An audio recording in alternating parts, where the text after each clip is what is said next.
Welcome back to another episode of ITU Tech Monthly, a snapshot go-to podcast focusing on the latest insights and innovations in the world of technology, brought to you by ITU, the United Nations Agency for Digital Technologies. I'm your host, Max Jacobson Gonzalez, and today we're diving into a topic that's reshaping the way we think about connectivity, sustainability, and inclusive development. It's the ITU Smart Villages and Smart Islands initiative. Now, around the world, rural and remote communities face unique challenges from limited infrastructure to digital exclusion. But what if these communities could leapfrog into the future with smart, sustainable, and locally driven solutions? Joining us today is Ashish Narayan, who is Program Coordinator at ITU's Asia and the Pacific Regional Office. And we're going to be talking about how smart villages and smart islands are being designed, deployed, and scaled, and what it means for the future of digital inclusion. Ashish, welcome to the podcast. Thank you very much, Max. It's a pleasure to be here today to talk about something which is very close to our heart in the ITU. Pleasure to see you too. I know that you're not with us here in the ITU studio, but with the wonders of modern technology, we're talking to you at the you're in the Asia and Pacific Regional Office. I take it in Bangkok. That's true. I'm right now speaking to you from Bangkok. This is the regional fantastic. Great. So now let's start off. Let's go straight into it and talk about what makes a village or island smart in the context of this initiative. I'm sure that it's a question that many of our listeners will be asking themselves. And are there specific technologies or frameworks involved? Thank you, Max. This is a frequently asked question whenever we go, okay, what's smart about it? Let me step back a little bit and take you to the framework of smart villages and smart islands that we evolved together at the ITU. And it has 4 pillars. First is about connectivity. That's a primary pillar. We need to connect everybody through broadband connectivity. The second is affordability. And when we say affordability, it's not only about the affordability of a mobile connection or a fixed connection. It's the affordability of digital service. For example, you put yourself back in the days of COVID. And if you've got 5 children who are doing e-education, and if they need to be online for 6 hours, you are talking about a different type of expense level when you compared it with somebody who is talking on a phone for 30 minutes or 60 minutes. So we have to look at affordability in a comprehensive manner, what is needed by the community. Third is very important, which is the digital awareness and digital skills. That's a very important pillar. And then how do we bring digital services to the people? So these are the 4 pillars, and we need to not only have each of these pillars smart, but we also need to put them together in a smart way. And as you said, for it to be sustainable, for it to be replicable, and it to be scalable. Technology is a means to solve the problem. So we use all sorts of technologies in there, right, from fiber to copper to satellites, based on what the problem is, to deploy the right technology. With, of course, as ITU, we are also looking at emerging tech wherever we go. And not only us, other partners are there too. The right technology at the right cost, I guess, is also... Absolutely. Could you walk us through a typical implementation process from, let's say, community engagement to full deployment? Yes, for sure. I mean, we have done that in a number of countries. And as we speak to you, we have got about 11 projects live in Asia Pacific, some in very, very remote islands and some in villages. The starting point is a needs assessment, because the needs of a particular community varies from one to other. I mean, I'll give you an example of a very remote island in Vanuatu, South Malekula. If you do not have financial services there, then you need to focus on how do we get digital payments there. But if the same island in the same country is next to an ATM, then that's not really a big or a top killing priority, if I may say so, in that area. But at the same time, there are some common things that we have learned over the past, like the need for e-education, digital health, e-commerce. These are generic. But to start the process, we need to start with a specific needs assessment of a specifically identified communities to engage them. We need to solve the problem and prove to them that, oh, this is really helpful. And then they get interested. So that's the first step. Awareness and digital skills, needs assessment, do the awareness and digital skills, try to understand and deep dive into what the core problems are. And Hmm. once you know those problems, then we have to see how we can connect with solutions. It's Some not of a these one are size. It's not a one size fits all. Then. absolutely not. I mean, I should say it's a mix. There are some generic solutions which come from the supply side, right? If Yep. you're bringing in digital government services, then you want to use those services, and those services would be needed in any case. But we need to first start with solving what are their day-to-day problems today, and working with and understanding how communities work. They are themselves quite innovative, actually, because they are the ones suffering from the problem. So once you provide the tools, the skills, they become innovative themselves. Great. So we start with the community engagement, community awareness, then we identify the right partners who can bring in those services. I mean, we do not create services ourselves. There are a lot of services that already exist.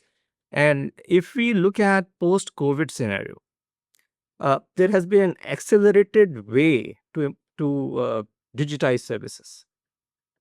And this has happened in the education sector, this has happened in the health sector, e-commerce, and those areas.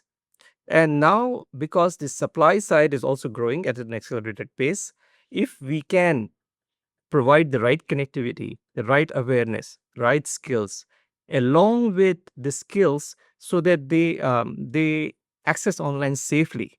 Because if they get one cybersecurity or online experience that's not good for them, then that might deter them from taking on further services. But all this has to be done within the framework of an umbrella from the government, because a lot of services are with the government. And then how do you scale it out? But it has to be a multi-stakeholder initiative. So how do we marry the two? So you start with community level. We normally recommend building up a task force, a good build-in of a gender balance from different segments, involve some of the local leaders. That's also very important. And at the government level, you come up with a steering committee. That steering committee is looking at those solutions, because once the community starts raising those issues, somebody should be there to take it forward and solve it, because they may not come from the education sector, they may not come from the health sector, that can come from anywhere in the government. And know how So, to take it forward in the right way as well, because I mean it's absolutely. one way to say, oh, let's push this, but you need to know what the steps are and how you're really going to be able to get to the end solution on that. Mm.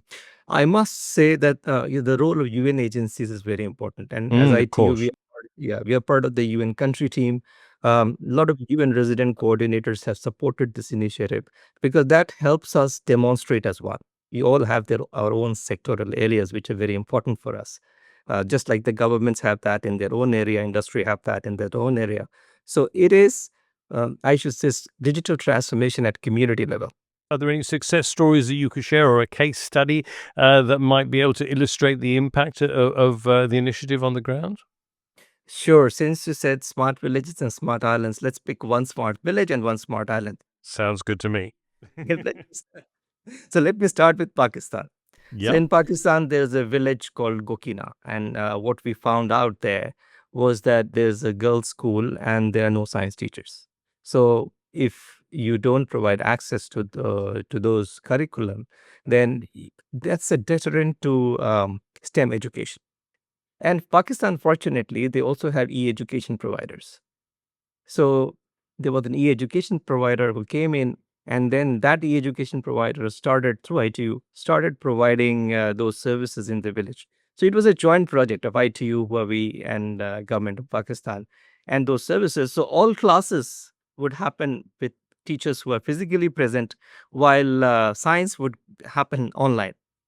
And that's one of those examples. And that has been scaled to another village now.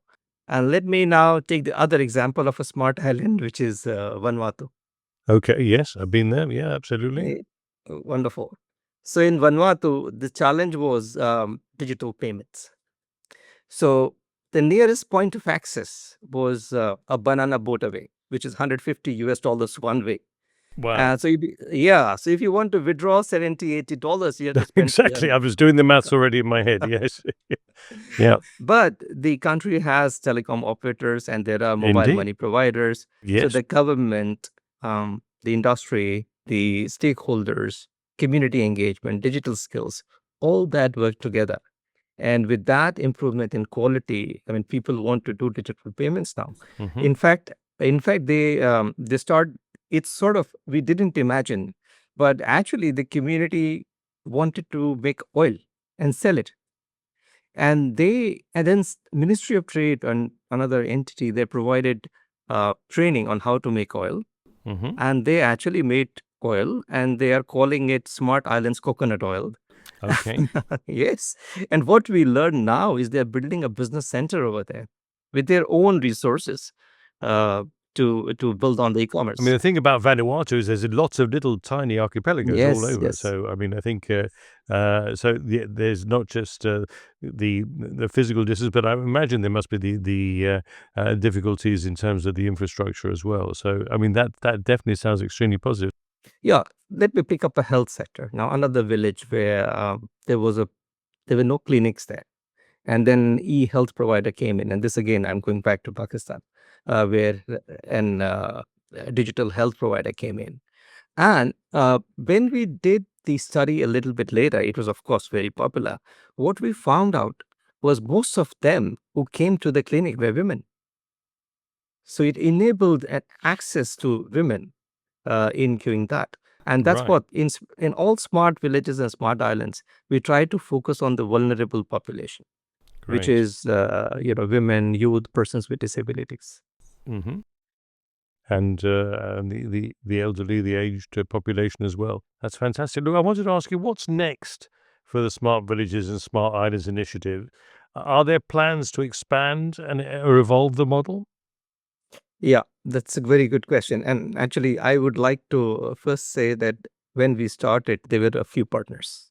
I mean, when ITU started, and then Government of Australia came in with Yes. the national government, and then we got more partners into it: Asian Development Bank, Joint SDG Fund, of course, as I mentioned earlier, Huawei Hmm. from the industry side, and Government of Japan.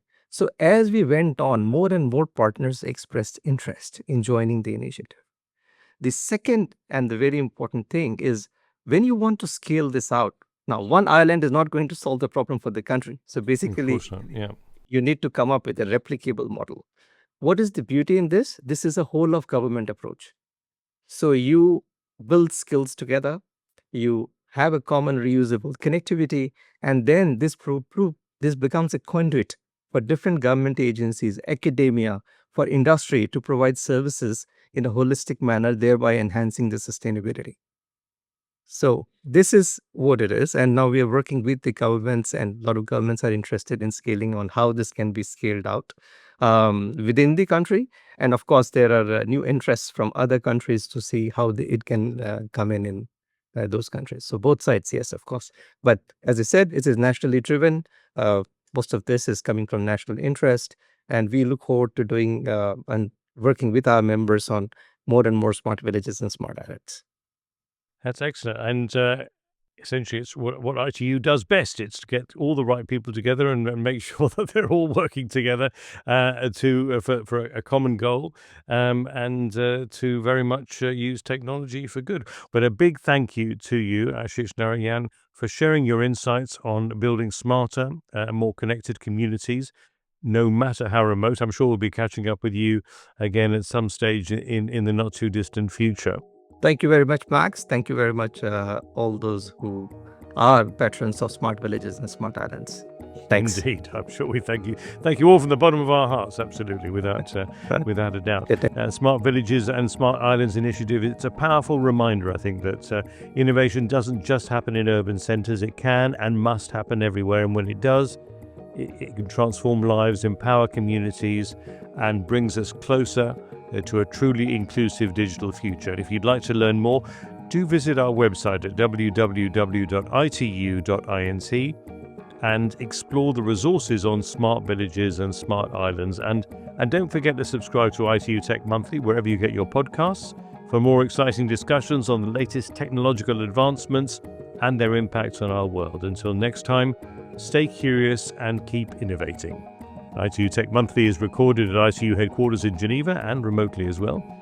Presented by me, Max Jacobson Gonzalez, and produced and edited by Jennifer McLeod. ITU Tech Monthly, an ITU digital production.